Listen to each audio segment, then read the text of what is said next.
Joined now by Ryan Rishaug in Edmonton. Ryan, an interesting comment from Drew Doughty heading into this series. Is there more of a rivalry between these two teams than people might think?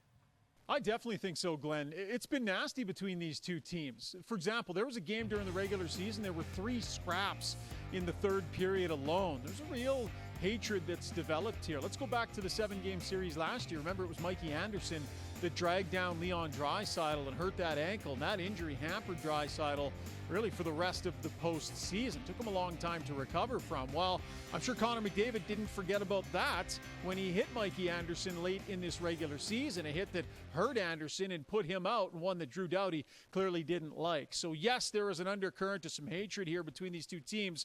The other thing there is, though, respect for the other team's power play. Both teams know they can get hurt if they start taking dumb penalties. Do you notice any differences between how Connor McDavid and the Oilers are approaching this postseason compared to previous years?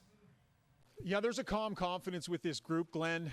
And I think that comes from the fact that they have never taken a team into the postseason that can win games as many different ways as this Oiler group can. They know they can be confident in the low-scoring games, the high-scoring games. If you want to take it to the trenches, they've got the guys that can do that too. This leadership core, I think, has set a really good tone for the group heading into this year's playoffs. They know that it is a grind to get to where you want to go. Also notable, the last couple of days, Connor McDavid and his leadership. This is just a little thing, but a couple practices in a row, pulls a player like Ryan McLeod aside, has a chat with them.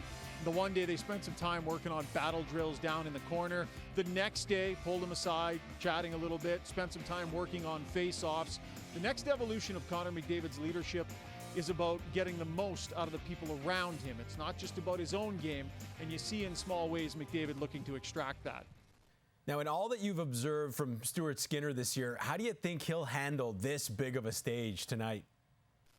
I've been asking a few Oiler players about that very thing, Stuart Skinner and his disposition and how he is set up to handle the spectacle that will be here tonight. So he was in the stands watching last year during the playoffs. He's seen it from up there. A lot different than it'll be over there with the crowd and the TV cameras and everything. There might be the odd blip here and there. You wouldn't blame him if there were.